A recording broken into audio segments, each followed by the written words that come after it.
Hello and welcome to Flying Bobbins. I'm Liz, and in today's video tutorial I'm going to be showing you how to make the brand new Bella Tote. So this is my latest bag pattern.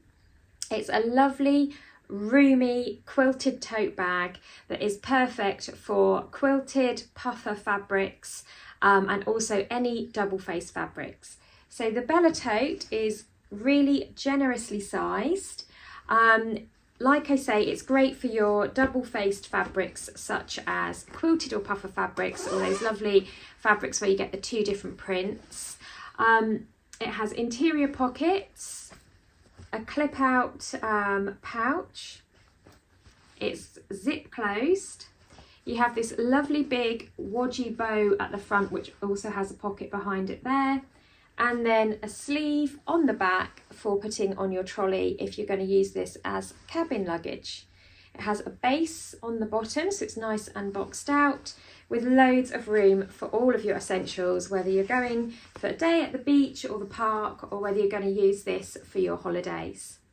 So as I said before, this is an unlined pattern, so it's perfect for double-faced fabric. So all the interior seams are bound. So it makes a really nice and original design, something new for you to try if you've previously made bags that have a lining and that are boxed out. Now this will feature as the Sew Along Club project of the month for the month of May 2026. So if you are in the Sew Along Club, your kit is on the way with everything you need to make this bag. You also get the free PDF pattern in May 2026 to download if you want to use your own fabrics. If you're not in the Sew Along Club and you fancy giving this one a go, it is launching the first week of May. So head on over to flyingbobbins.com where you can find kits, paper patterns and PDF patterns to accompany this video series. So I hope you enjoy this sew along. I think that everybody can give it a try. If you're a more experienced sewer, then you can include all the different pockets, you can include the zip, and it's a nice project that you can spend a little bit of time on.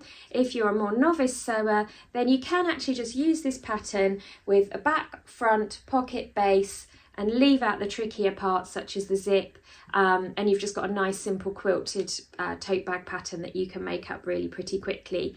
And you can include a little popper, a little magnetic popper at the top so that you can close it if you don't fancy doing the zip. But I'm going to cover every single element of the make in the following video. So it'd be nice and easy for you to follow. You've got your printed instructions as well. I do love making bags. I think it'll be great fun. So I'm going to talk you through now how I'm going to make my bag. So I've designed quite a few bags now, and I thought you might like to know they are all named after our four-legged friends. So we have the Kira slouch bag named after my cat Kira, the Amber crossbody bag named after Amber the cat, the Honey backpack named after Amber's sister Honey, and then I ran out of pets, so Bella is named after two gorgeous cats called Bella actually, belonging to customers of mine, Tracy and Katie, and the lovely Bella the dog, or Belle I should say, Belle the dog, belonging to Vicky. So this bag is dedicated to all the furry friends who sit with you as you sew. Let's start by taking a look at all the supplies that you're going to need. So I have my pattern and my instructions. I've got 0.9 meters of quilted double-sided printed cotton, and that is at 150 centimeters wide. I've got 2.8 meters of 40 millimeter wide webbing for the straps, that's cotton webbing. I've got 0.9 meters of continuous zip that I will use for the bag and for the little purse that lives inside the bag.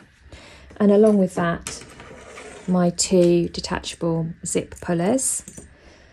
I've got 9 meters of 20 millimeter wide double fold cotton, polycotton tape for the seams, or tape or binding. I've got 2 threads, one to match the binding and one to match my fabric there.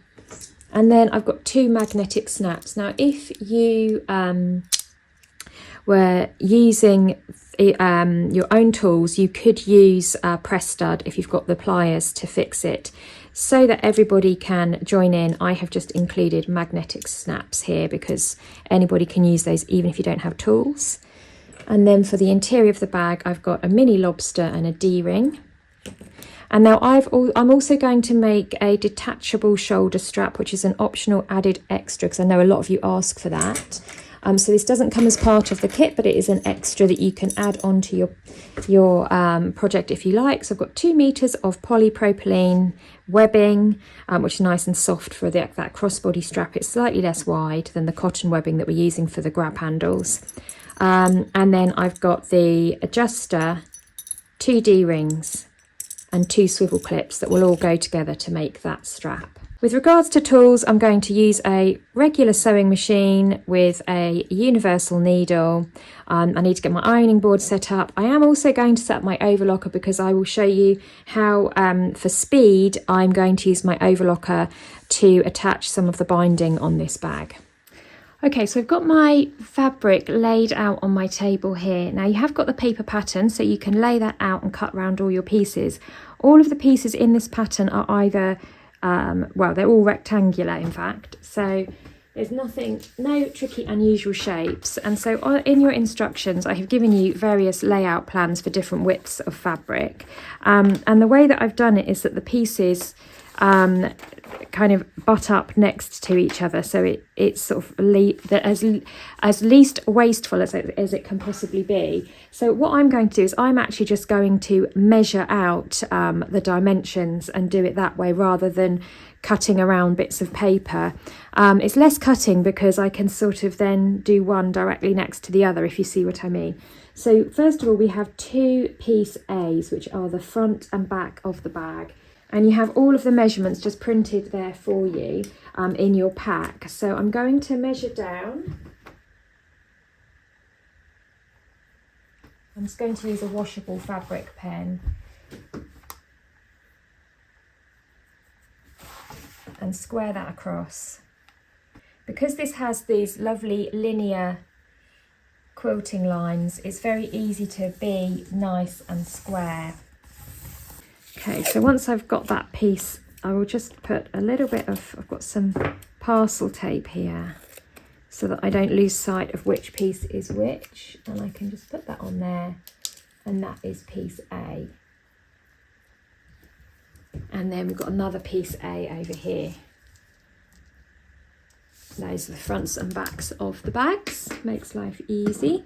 Then directly underneath, I can draw out the base of the bag. So you probably can't see on the screen there, but I have actually drawn out all of the pattern pieces, and they're just right next to each other. So it's less cutting because once you've cut this line here, you've also cut the line for the panel underneath because they're all dead straight lines, but it also creates less waste. So I do have a little bit of spare fabric over there if I want to do anything with it. But anyway, I'm going to cut out all of those pieces now, just following the lines that I've drawn on, and then we can get on with the sewing.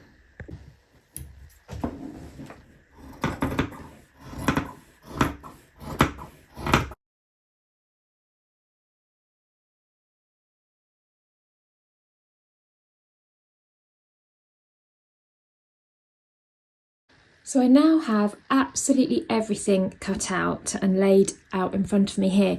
Now, because all of these pieces are rectangular, it's very easy to get one piece mixed up with the next. So definitely take your washable pen and mark each piece with its corresponding letter, or clip your pattern pieces together with your cutout fabric so you know which piece is which. What I might do actually on the pattern is I might just print off something that you can cut out, just a little letter that you can cut out and just pin to each piece so that it's easy to identify. So I think I'll do that on the pattern to make it easier, because it is very difficult to get them accidentally sort of mixed up. So I'll do that for you on the pattern to make this easier.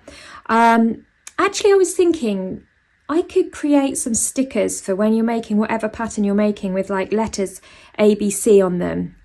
Just pop a note in the comments if you think that's a good idea to do like sticker packs for pattern pieces, and I'll see I can make it happen. It's just a little brainwave there, because sometimes it's very easy to get things mixed up and you don't always want to keep your pattern pieces together with your fabric. Anyway, there you go. That's my brainwave of the day.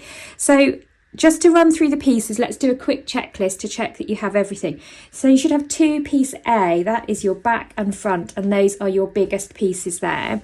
Then you should have piece B, which is the bag base. Piece C is the pocket that sits at the front there. Now I haven't worried about pattern matching. The reason why is this would use up more fabric, and this fabric is super expensive, this quilted fabric. So you know, I don't mind that it's not pattern matched. It would make the kit itself so expensive because it's almost £30 a metre, this fabric. So yeah, we don't have pattern matching, but obviously if you're using your own fabric and you've got lots more, then you could try that. But I don't think it matters with these patterns. So that's piece C, which is the front pocket there. Then you have piece D, which is the bow panel. This is what this is going to fold under like this, and then this is going to come like this and eventually make our bow that's going to sit at the front here. And then we have piece E, which is our luggage sleeve, which will sit on the other side. Piece F, which is the interior pocket, which will sit on the inside of the bag. And then piece G, piece G, which are these two panels up here, which are your narrow zip panels, which will sit at the top. And then finally piece H, which will eventually fold in to become a little zip purse that you can keep anything inside of your bag as an extra. So those are all your pattern pieces cut out. Now this is a really flexible pattern, so if there were any of those elements you wanted to switch and swap, of course you can do. So for example, you could decide that you want a pocket on the front and the back, and instead of having that zip pouch, you could have a pocket on the front and the back. You could have, you know, get rid of the trolley sleeve if you don't think that's something you're going to use.